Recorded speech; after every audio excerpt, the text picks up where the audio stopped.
Oui, oui. C'est très bien. On avait même.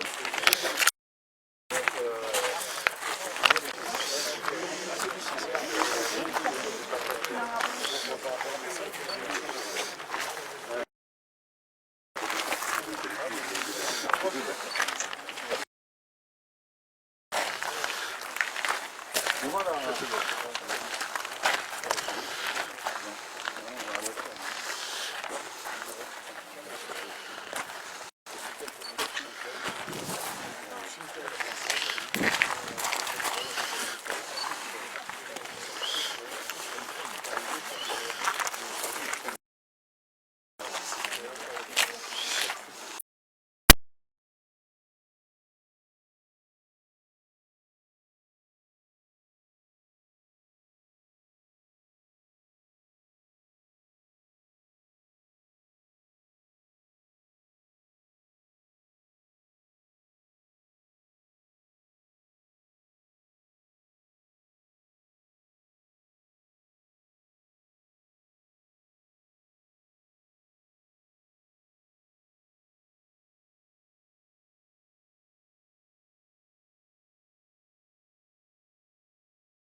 Exécuté à 17h22 à la prison Saint-Michel de Toulouse. Chaque année, sans interruption depuis la libération, un hommage lui est rendu sur sa tombe au cimetière de la Française.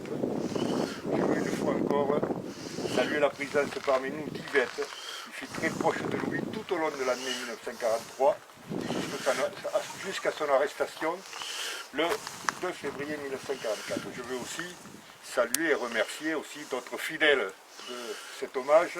C'est la municipalité La Française et je remercie la présence du maire, M. Thierry Delbreil.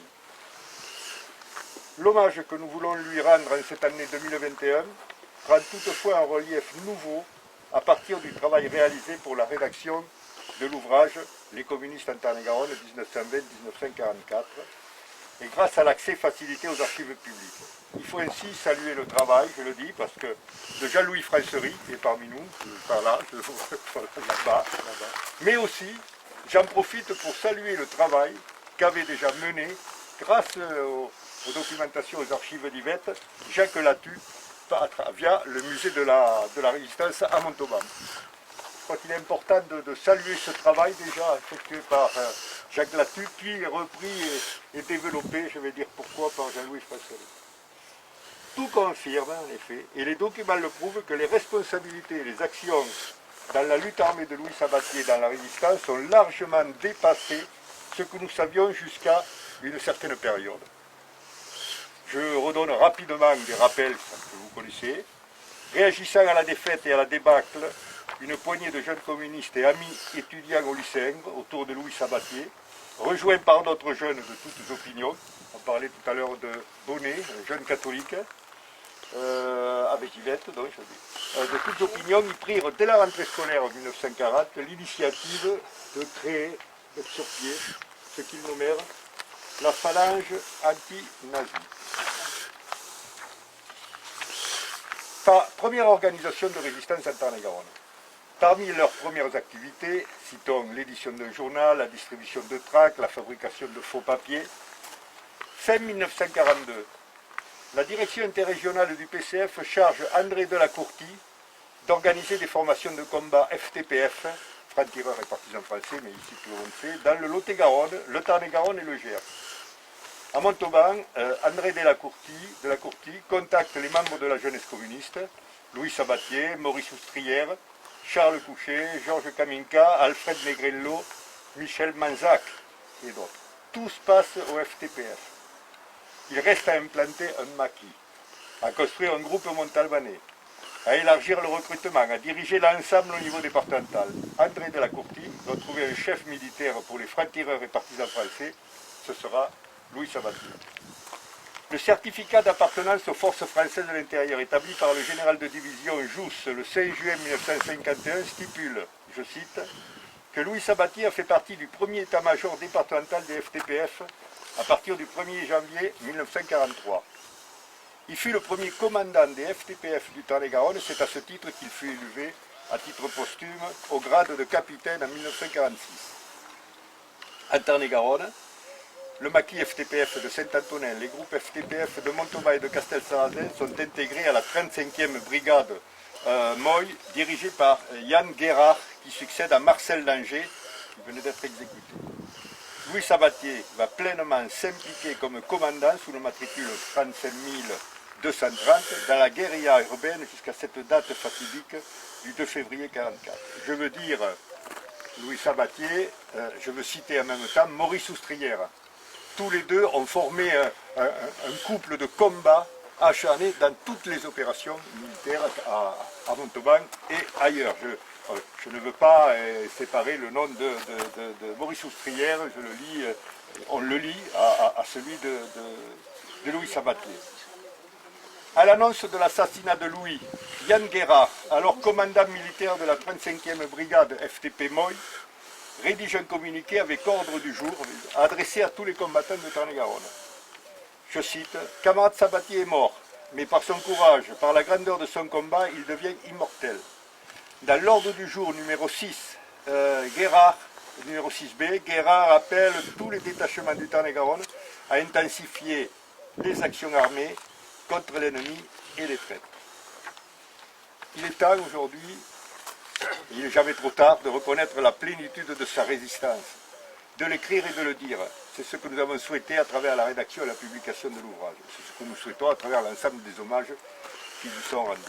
Claude Hurman, combattant FTP Moy à Lyon, puis à Toulouse, acteur important du musée de la Résistance nationale et à Montauban aussi, où il a donné de nombreuses archives, confirme dans une lettre du 6 mars 1989 à Linette, la sœur de Louis Sabatier, que nous avons connu les plus anciens, qui venaient, comme sa mère, à une période précédente, ici à tous les hommages.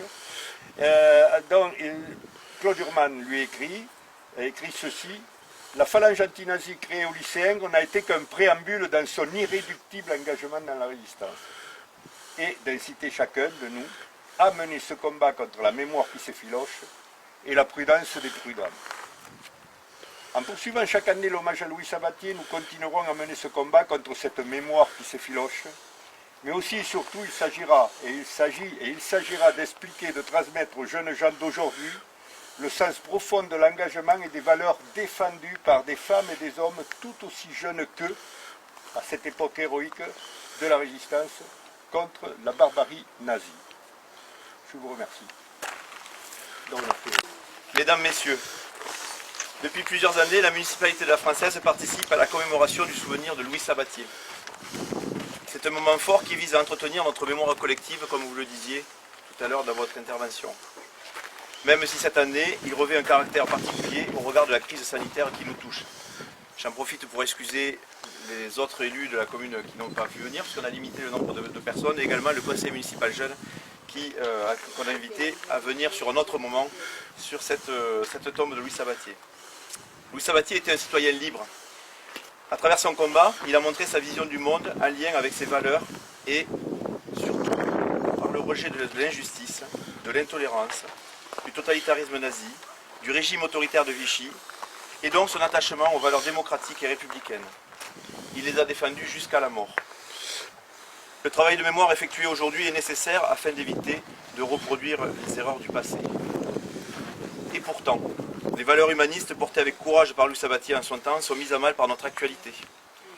Les sirènes du populisme et la recherche de solutions simplistes à des problèmes complexes ouvrent le chemin de l'extrémisme et de l'intolérance. Soyons vigilants afin de ne pas avoir à revivre ce qu'a traversé Louis. La crise sanitaire permet aussi de montrer les bienfaits de notre modèle social, né au lendemain de la guerre sous l'impulsion du Conseil national de la résistance. Aider les plus fragiles, donner des droits pour toutes et tous afin que nous puissions être soignés et vivre dignement, sont l'héritage que Louis nous a légué en donnant sa vie et que nous devons défendre. Malheureusement, nous voyons depuis quelques décennies une remise en cause de ce modèle social pour répondre à une recherche de rentabilité ou de profit. La crise que nous traversons montre combien il est nécessaire, mais fragile et fragilisé. Soyons vigilants afin que Louis ne se soit pas battu en vain. Que Louis Sabatier soit un exemple de ce qui devrait nous guider à tous, la recherche d'un monde plus juste. Vive la liberté, vive la République.